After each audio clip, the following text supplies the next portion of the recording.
Hi, this is Philip Rockwood at the Smokestack Hobby Shop. I'm doing quick videos on how to. And this first one that I'm doing is going to be on how to lay track. So, this is how you lay track with plywood as your base for your table base, and cork, which this is right here, strips of cork, and your track, your flex track. So the way I start is obviously you want to have your table be level and as good in as good shape as you can make it. Then what I do is take a chalk line, and this is pertaining to when you make your track straight versus the curves, and simply run your chalk line down the table, the plywood, where you want the cork in the track, and snap it like that. And that'll give you a nice straight line to guide your eyes. The cork is designed to be split apart if you want to do that. You don't have to. If you're doing straight, you can simply turn it upside down where it's nice and smooth on the middle, in the middle, and then glue it down that way. But if you have a curve, you need to tear it apart like this. And then when you lay it on a curve, which I'll show you later, you can bend the cork, bend the cork and nail that down in a curved section like that.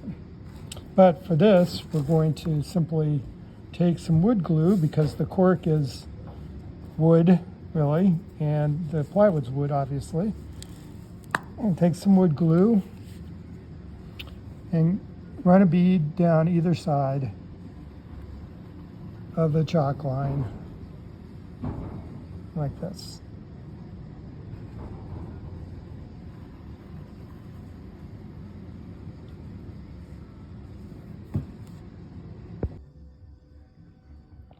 I already have a piece that is dry, so I'm going to pull the tacks out of the cork. This. You can always save them and reuse them, of course.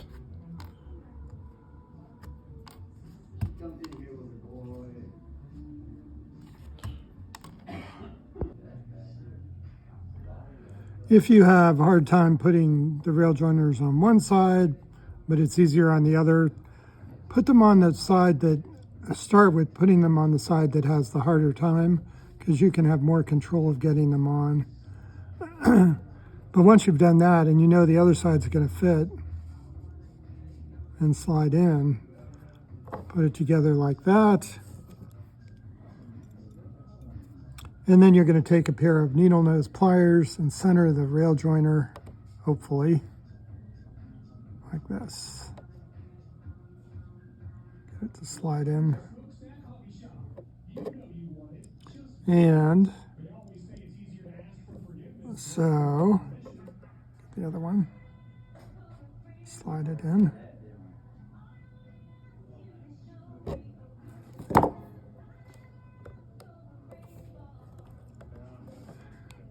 And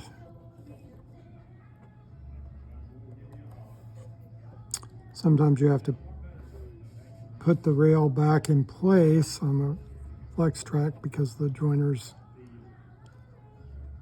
separate a little bit more.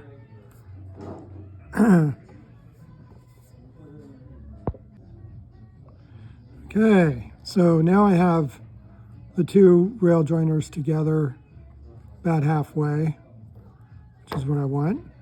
Then take your finger and just go over the top and make sure that they're smooth for the moment, and later on we'll clean off the top and make it even better. And you'll notice the gap in between the ties, which we'll fill in later. And now it's time to glue down the track as it dries. And what I'll do is put one bead down the middle of the cork. You don't need to use a lot of it.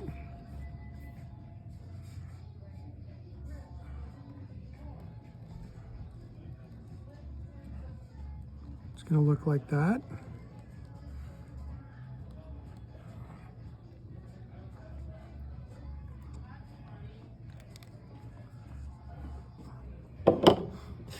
Then I'm going to do the similar method that I used for the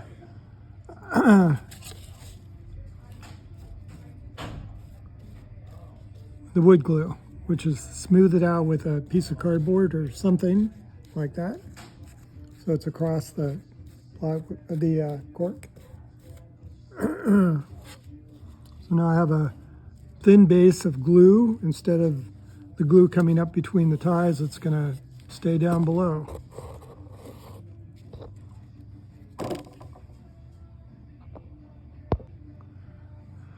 Okay, now the next thing to do is simply put your track down.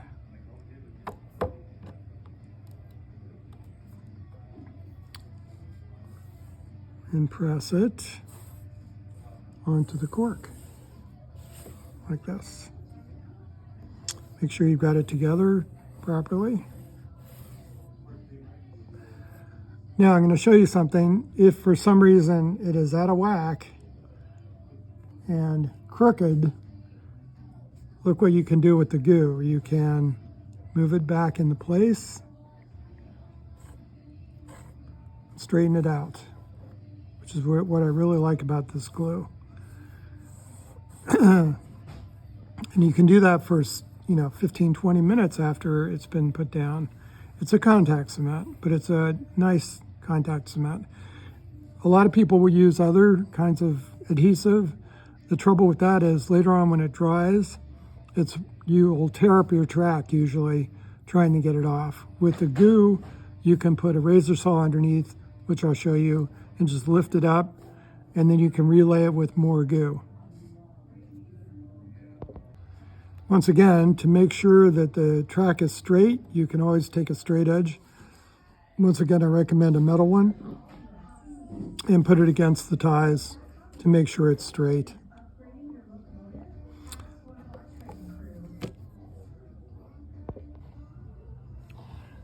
And the next thing is to make sure that you're looking at the track from the end, either end, and use your eyes to make sure it's straight. This is a crucial part of laying track. And if you find a place that's out of whack, it might not be straight. As you look down it, I'll pull this out, and it might look like that. So go in and just push it until it's straightened out, like that. Your eyes are your best gauge for laying track, in my mind.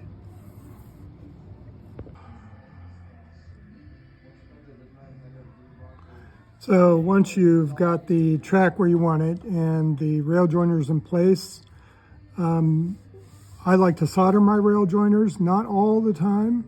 Sometimes I'll leave a gap on one side with a piece of thin styrene and not solder that side, but I alternate sides. So if I have 3 feet of flex track and another 3 feet of flex track and I join them like this, one side may not be soldered with a tiny gap and the other side would be soldered. And then when I would do the next section, I would solder the opposite side, this side, and leave that gapped.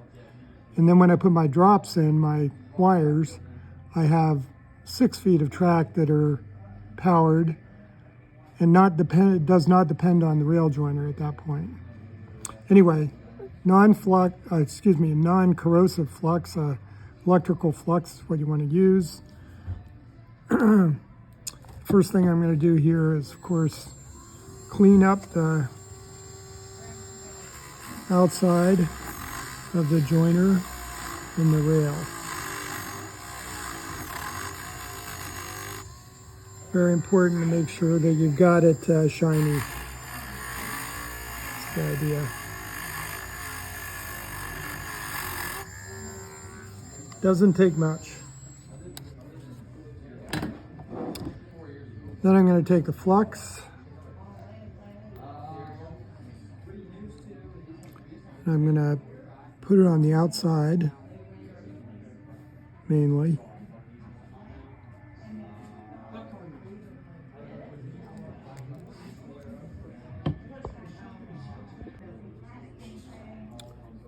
And now I'm going to take my solder and my iron, which is hot. And the way I like to solder joiners is to start on one side.